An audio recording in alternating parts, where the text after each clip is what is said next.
Mesdames et messieurs, bonjour et soyez les bienvenus pour cette nouvelle édition de votre journal de 15 heures à la une dans l'actualité.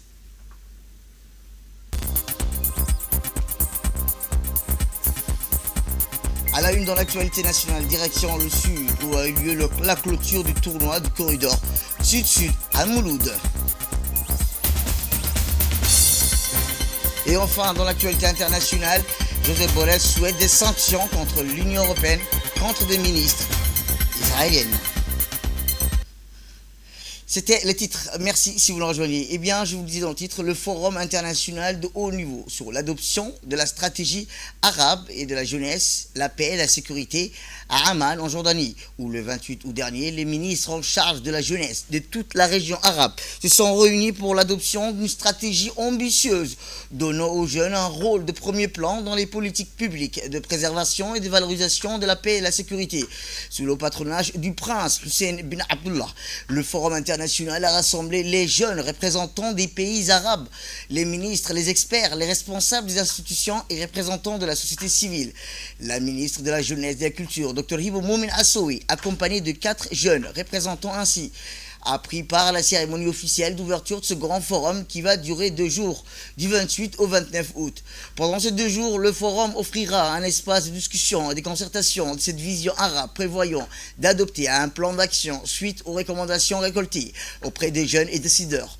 Des tables rondes explorant des résolutions quant aux défis urgents des relevés et sur comment favoriser le dialogue intergénérationnel. Les ministres et les jeunes discuteront également du renforcement de la bonne gouvernance des institutions et la prise en compte des besoins de chaque pays en termes de préservation de la paix et du vivre ensemble harmonieux.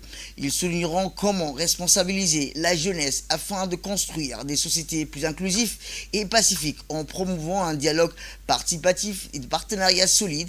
La stratégie vise aussi à donner aux jeunes arabes une voix plus forte sur la scène mondiale, soulignant que la question de la Palestine a été au cœur de tous les ateliers de discussion. Lors de son discours, la ministre Dr Hibo Moumin Assoui a notamment passé en revue les réalisations de la République de Djibouti grâce à la vision éclairée du président de la République, son Excellence Ismaël Omar Guelleh, qui a fait de la paix un héritage précieux transmis d'une génération à une autre, de la jeunesse, le fer de lance du développement durable. Elle a notamment cité le succès du processus de réconciliation de la Somalie grâce au président Guelleh en annonçant la prochaine inauguration du mémorial de la paix à Arta, son engagement en tant que président de l'IGAD en faveur du règlement des conflits intérieurs au Soudan. Retour à Djibouti où après plusieurs jours de compétition intense marquée par des performances du tournoi de haut niveau, le tournoi du corridor sud s'est terminé sur une note festive avec un match très attendu.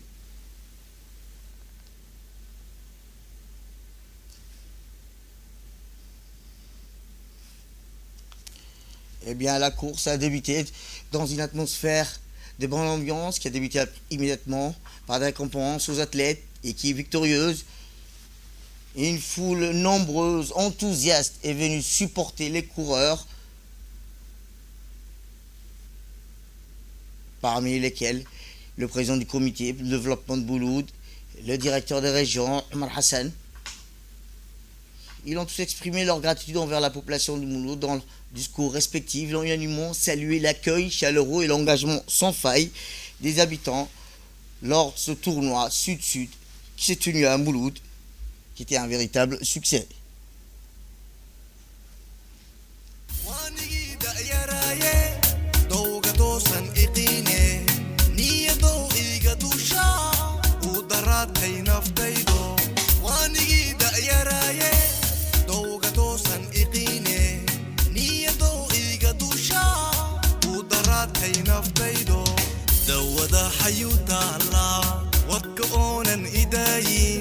وانا ديني كرينو واندو لياي دبيهو سلاما داودا تغري تالا واتكونا إدايين وانا ديني كرينو واندو لياي دبيهو سلاما عرتا تغري حيو علي سبيل داخل جيبوتي دقيرة إنكي دقيرة يارا وضع يارنو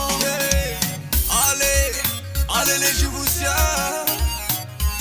Aïe aïe aïe aïe aïe. Let's go Djibouti. Come on. Ninka derda kujoga. Dur adeda yaqane. Anu tanka didaya. Kujira da binkedo. Ninka derda kujoga. Dur adeda yaqane. Anu tanka didaya. Kujira da binkedo. Wayda wada artata Allah. Wadka idayin. Wana dayni karayno. Wandu layaye. Dadiyaho salama.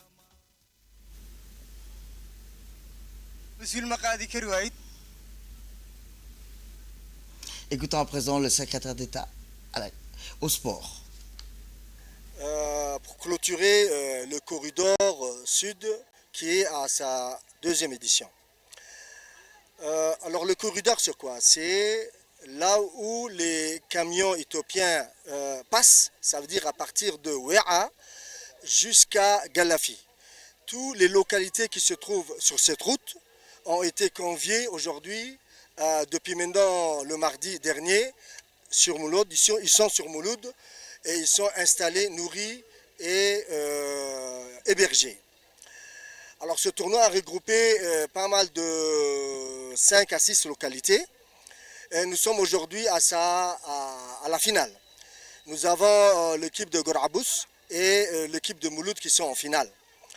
Donc d'emblée et par la même occasion, je remercie le comité de développement de Mouloud qui ont acquis la responsabilité incombée. Et aujourd'hui, il y a toute la population qui est sortie. Donc bravo, un grand bravo à cette association, à ce comité. Et en même temps, il y a une association qui en découle. C'est un plaisir hein, de voir aussi les localités s'exprimer. Aujourd'hui, nous avons le football, mais il y a quelques minutes, il y a eu la course et il y a eu la pétanque. Je pense que dans la soirée aussi, il y aura une soirée musicale pour la population et surtout pour ces localités qui sont venues de loin pour essayer d'être en communion avec ses frères et sœurs. Donc c'est une bonne chose. C'est une bonne chose qu'aujourd'hui Mouloud a fait. Et que la région d'Arta aussi va prendre le témoin pour que l'année prochaine, ils puissent organiser la 3e édition. Direction la soirée musicale où, après plusieurs jours de compétition intense marquée par des performances sportives de haut niveau, les tournois du corridor s'est terminé sur une note festive avec une soirée musicale organisée en l'honneur des officiels et des participants.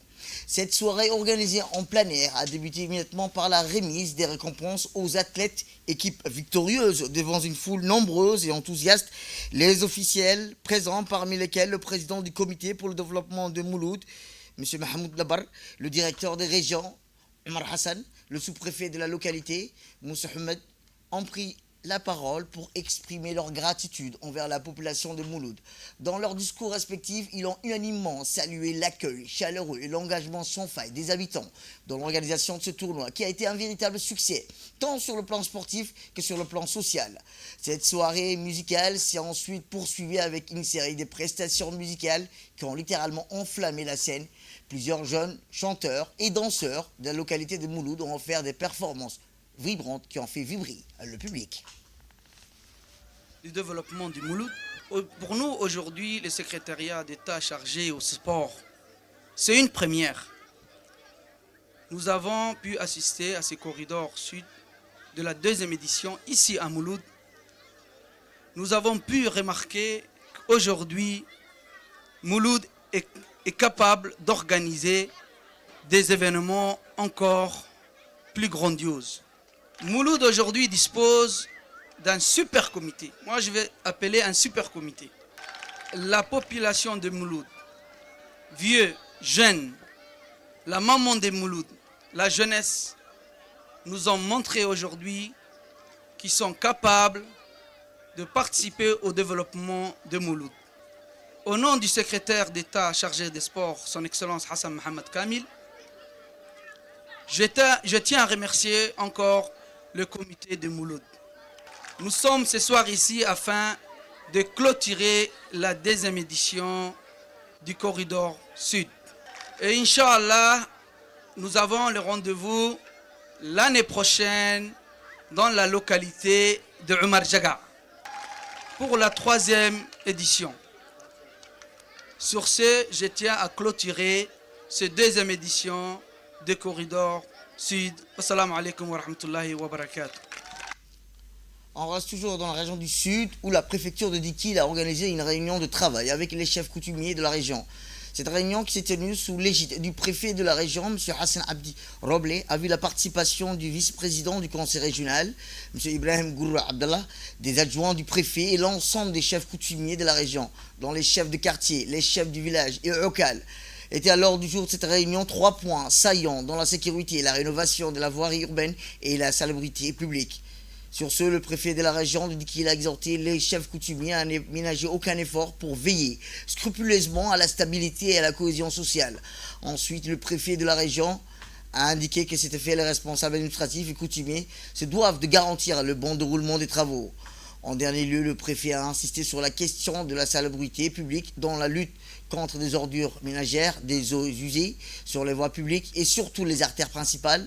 Au cours des réhabilitations, sur ce, le chef coutumier ont exprimé leur gratitude et satisfaction à l'endroit du président de la République, chef du gouvernement, son Excellence Ismaël Mergueli, qui a honoré leur engagement de remettre en état les voies routières du chef-lieu de Dikil. Au terme de cette réunion, les chefs coutumiers ont assuré aux autorités de la région leur implication profonde quant au maintien de la sécurité, de la salubrité publique, surtout la lutte contre le déversement des eaux usées.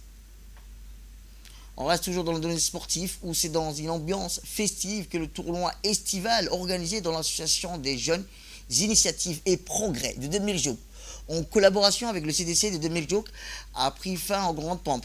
La finale tant attendue a opposé les équipes de Douda et de Demirjouk en présence des autorités régionales, notamment le sous-préfet de Demirjouk, M. Abdi Hassan, ainsi que des élus régionaux.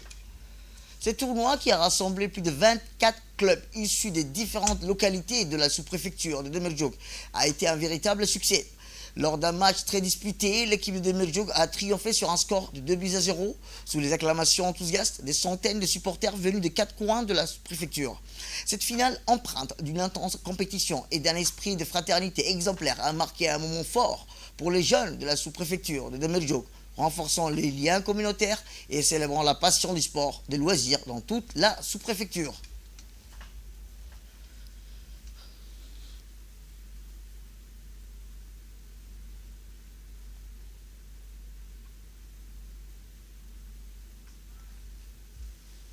Dans notre magazine de cet après-midi, nous parlerons de la colonisation, qui est synonyme d'exploitation aussi bien des autochtones, mais aussi de l'espace et des ressources. Comment cette explication économique a eu lieu? Et la main de réponse dans ce reportage. Les colonies sont conquises pour être exploitées. Elles permettent ainsi l'hégémonie de la puissance conquérante, une grandeur qui ne s'obtient guère sans pillage des ressources des peuples autochtones dépossédés de leurs terres par des traités fallacieux et caducs, une politique militariste sans état d'âme et des missions d'évangélisation et d'acculturation. Cependant, pour faciliter son ancrage durable, l'idéologie coloniale va se baser sur la hiérarchisation des races, tout en attisant l'antagonisme entre les différentes communautés voisines. Notre territoire et ses habitants ne feront pas exception. Afin d'exploiter au mieux le nouvel Eldorado qui constitue Djibouti-Ville, l'administration coloniale exploite les populations autochtones, tout en favorisant les populations allogènes. Les Grecs, les Arméniens, les Juifs sont ainsi favorisés et vivent dans un espace mieux aménagé et loti. Ils résident sur les plateaux du Serpent et de Djibouti, tandis que les autochtones issus des régions vivent misérablement sur les basses terres situées dans le sud de la mosquée Hamoudi. Bandar Jadid et Dar es Salaam sont des quartiers populaires qui offrent ce type de main-d'œuvre bon marché. Une ségrégation spatiale s'établit, écartant ainsi les plus démunis de la sphère urbaine d'influence, les centres d'affaires situés entre les 3 plateaux et entre la place Lagarde et la place Ménélique. L'exploitation économique de la nouvelle ville commence avec l'épopée de l'aventure ferroviaire, un train de 887 km relie Djibouti à Addis Abeba. Des travaux que débutent les ingénieurs Léon Chenet et Alfred II dès 1897. Les conditions de travail sont harassantes et les salaires sont comme des oboles. Ce sont les nomades qui en pâtissent en premier avec des taudis dans lesquels ils vivent misérablement. L'époque des trocs s'éloigne. Les sociétés nomades entrent à leurs dépens dans l'ère de la monnaie. C'est dans cette période de flottement monétaire que les sociétés traditionnelles seront outrageusement exploitées et leurs efforts colossaux sous-évalués. Les échanges dépendent de plus en plus des activités portuaires, accentuant la pauvreté des sociétés pastorales. Des années de travaux dans les tronçons ferroviaires et portuaires vont impacter dangereusement les conditions socio-économiques des populations nomades. En perdant les monopoles des caravansérails, remplacés par des trains ainsi que leurs vieux ports traditionnels des Zélar ou des Tadjoura, qui entretenaient ces commerces millénaires entre la péninsule arabique et la Corne d'Afrique. C'est désormais le port de Djibouti qui prédomine sur les côtes africaines. L'accès des dromadaires au sein de ces infrastructures portières, comme bêtes des transports, est interdit. Pour les éleveurs et les caravaniers, c'est la reconversion vers des nouveaux métiers qui empêchent de vivre décemment dans la dignité. Ils deviennent coulis, ouvriers, dockers, boys, plantons ou gardiens. Ils abandonnent l'arrière-pays où ils vivaient dignement de leur cheptel. Les plus aguerris des nomades n'ont plus rien à faire en brousse et dans leurs villages respectifs. Ils migrent dans leur capitale à la recherche d'emploi. Certains sont incorporés dans la milice indigène ou garde territoriale pour la sécurité de la ville, ancêtre de la police nationale, et les groupements nomades armés, ancêtres de la gendarmerie pour la sécurité des régions de l'intérieur. Les deux corps sont formés par les gouverneurs Chapon-Paisac au pouvoir entre 1924 et 1934. Au cours de la première moitié du XXe siècle, il n'existe pratiquement aucun système de couverture sociale et encore moins des systèmes de retraite pour les autochtones. Par ailleurs, durant les blocus de Djibouti appelés Karmiri, imposés par les Anglais sur la mer Rouge, l'administration coloniale opère régulièrement des rapts et raquettes des bétails dans l'arrière-pays contre les populations nomades. Des viols sont parfois observés par des milices étrangères, certains étant des tirailleurs africains venus d'ailleurs. C'est dans les Goda qu'aura lieu la grande révolte des Kaboba qui fut réprimée dans le sang. Plus que les salaires des misères proposés aux Djiboutiens durement exploités dans les puits torrides des salines ou puisant roches madréporiques solides et charbon dans les trains au cours des années 50 et 60, puis expulsés à cause de leur mouvement de grève dénonçant les conditions déplorables de travail ingrat, l'industrialisation de la ville de Djibouti par les sociétés telles que la compagnie ferroviaire franco-éthiopienne, les messageries maritimes ou encore la société industrielle de Djibouti crée des conditions sanitaires inouïes. Parmi ces sociétés, la société Saline est la plus meurtrière. 5 médecins dénonçant les décès précoces des sauniers et des enfants sont expulsés du territoire à cause de leurs rapports tirant la sonnette d'alarme sur les conditions d'hygiène. Ce qui explique en partie la révolte de 1949 par les sauniers dénonçant l'arrestation de Hassan Hanfaré Dima, alors caissier de la société industrielle de Djibouti. En 1958, éclate encore une grande grève des dockers au port de Djibouti. Les salaires indécents et les conditions de travail dans les activités de soudage ainsi que d'autres activités plus pénibles poussent à une seconde grève en 1906 que l'administration coloniale n'hésite pas à remplacer tous les dockers en activité par d'autres dockers d'une autre communauté. En maintenant les populations divisées, le système colonial maintient la misère dans les colonies et appauvrit davantage les autochtones dont les conditions de vie ne s'améliorent pas. La ville cosmopolite de Djibouti devient ségrégationniste dans la mesure où il n'y a aucune place pour les classes pauvres. Seuls quelques commerçants disposant des grandes fortunes sont encouragés à habiter dans la partie européenne de Djibouti. Les patrimoines matériels de ces familles françaises, juives, grecques, arméniennes et hindoues leur permettent d'édifier des bâtiments R1 et R2 respectant les plans damier. Il n'existe aucune politique envisageant de créer d'habitats décents pour les populations locales. Les seuls aménagements effectués sont faits pour l'organisation d'axes routiers à la suite de la Seconde Guerre mondiale pour mieux contrôler les quartiers populaires faits des taudis à l'aide des tôles ondulées, des planches, des sacs, des bois situés sur les périphéries. Les premiers logements sociaux sont édifiés dans les années 60 à la cité Stade en 1964, puis la cité Arhiba en 1968, suite à la visite du ministre des colonies Olivier Stern. Dans les bas quartiers des Bandar Jadid et des Dar es Salaam, on ne retrouve aucun système de canalisation d'eau, ni d'égout ou d'électricité au quartier 1, 2, 3, 4, 5, 6, 7 et 7 bis. Dans les domaines monétaires et afin d'être compétitif vis-à-vis de la livre sterling anglaise qui domine la région, la puissance coloniale française adopte les francs Djibouti en 1949. L'objectif est de maintenir une monnaie forte, capable d'assurer la compétitivité commerciale du territoire. Mais dès l'instant où on évoque l'irréversibilité de l'indépendance, la puissance coloniale propose aux indépendantistes djiboutiens de rejoindre la zone du franc CFA. Une situation qui aurait appauvri notre pays considérablement. Un refus net sera observé par nos héros et nos leaders politiques conseillés par Saïd Ali Koubeche, qui a veillé à la stabilité monétaire du pays en continuant l'aventure avec les francs de Djibouti arrimés sur le dollar. Dans son ouvrage intitulé « Le cercle et la spirale » de Omar Ousmane Rabé, paru en 1983, il raconte et montre la planification de l'administration coloniale afin de réduire au maximum les inscriptions dans les écoles de la population locale ou autochtone, qui ne devraient pas dépasser 14% pour ne pas bouleverser les structures sociales. Mais cette situation sera inversée par la détermination de nos aînés qui ont arraché l'indépendance nationale. Nous reviendrons plus en détail. La région de Tadjoura est réputée dans la fabrication des articles artisanaux. Conscient de l'artisanat constitue l'aspect le plus important du patrimoine culturel immatériel. Eh bien, les femmes de la région, en particulier celles de la ville blanche et autres localités comme Ardo, Bankoualé ou encore Dougoum, pour ne citer que ces quelques exemples, travaille depuis toujours dans le secteur de l'artisanat. Un secteur qui s'est fortement développé au cours des dernières décennies grâce notamment à une forte demande des produits artisanaux. Ainsi, ici dans la ville blanche, l'association des femmes de Tadjoura est une pionnière dans ce domaine grâce à ses actions de promotion de la culture. L'encouragement des artisans à travers, entre autres, des formations pour mieux harmoniser leur travail et augmenter leur capacité et leur savoir-faire. C'est ainsi que tous ces produits à l'étalage sont les fruits d'un savoir-faire ancestral constamment amélioré tout en préservant leur touche originale traditionnelle. Rappelons que le développement du tourisme local a été également un véritable coup de pouce pour l'artisanat dans quasiment l'ensemble de la région. C'est le cas du village touristique de Dougoum, situé à seulement quelques minutes du chef-lieu. Un village qui s'est organisé à travers plusieurs activités économiques et tourisme où les femmes ont développé des nouvelles compétences sur la préservation de l'environnement ou encore l'amélioration de leur santé. Toutefois, l'artisanat reste au cœur des activités non seulement des femmes de Dougoum, mais aussi les localités avoisinantes. Elles sont organisées comme autour d'une association, l'association des femmes abeilles de Dougoum. Ces produits confectionnés par leurs soins sont entreposés dans cette boutique où touristes ou toute personne de passage peuvent acheter ces articles. Une organisation qui permet aux femmes de vivre de leur travail.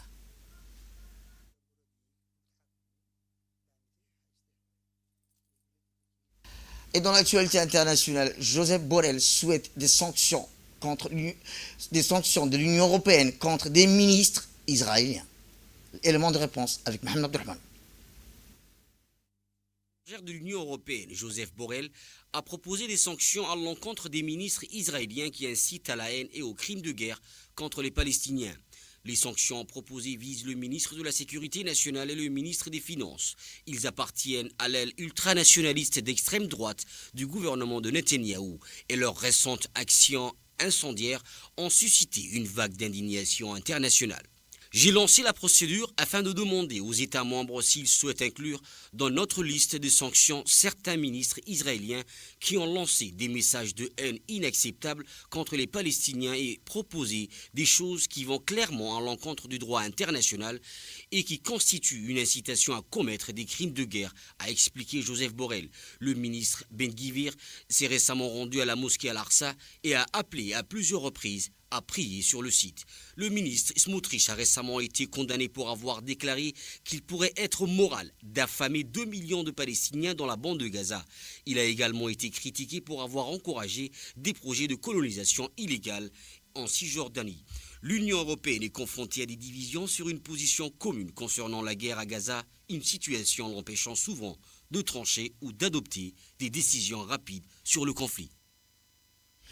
Le lanceur de poids Fadri Aldib, seul membre de la délégation olympique palestinienne originaire de Gaza et seul athlète paralympique de Palestine, concourra aujourd'hui aux Jeux paralympiques de Paris. Élément de réponse, Mohamed Abdelrahman. Le lanceur de poids Fadi Aldeb, seul membre de la délégation olympique palestinienne originaire de Gaza et seul athlète paralympique de Palestine, va participer ce vendredi aux Jeux paralympiques de Paris. Rendu handicapé par le tir d'un sniper israélien en 2001 à Gaza, il veut être le porte-parole des espoirs et des rêves des Palestiniens à Paris. Alors que Fadi Aldeb, 39 ans, s'entraîne à Paris en vue des Jeux paralympiques, la guerre à Gaza n'est jamais loin des pensées. Je lève mon drapeau ici à Paris pour montrer aux gens que la Palestine n'est pas en train de mourir, s'exprime-t-il auprès de France 24. Nous sommes toujours là, nous continuons à nous battre et nous sommes toujours en vie. La guerre entre Israël et le Hamas a tué plus de 15 membres de sa famille, dont son frère. Aujourd'hui, il est le seul membre de la délégation olympique palestinienne originaire de Gaza et le seul athlète paralympique de Palestine. alors qu'environ 400 athlètes et membres du personnel d'encadrement ont été tués depuis le début de la guerre et que d'autres, non selon le comité olympique palestinien, n'a pas pu s'entraîner ou voyager en raison des bombardements ou des restrictions israéliennes, la présence de Fadi Adleb est un peu plus significative. Toujours dans l'actualité internationale, le Premier ministre espagnol Pedro Sánchez a terminé sa tournée dans les pays d'Afrique de l'Ouest. Cette visite de 3 jours visant à stimuler la coopération dans le contrôle de la migration irrégulière de la région en direction des îles Canaries s'est achevée par une rencontre avec le président sénégalais à Dakar, Bassirou Diomaye Faye. Le Premier ministre espagnol a notamment annoncé la signature d'un protocole d'accord en faveur d'une migration dite circulaire, car il nous permettra d'élargir et d'améliorer celui qui existe déjà, d'incorporer de nouveaux secteurs d'activité économique et à inclure la formation et le renforcement des capacités des travailleurs sénégalais.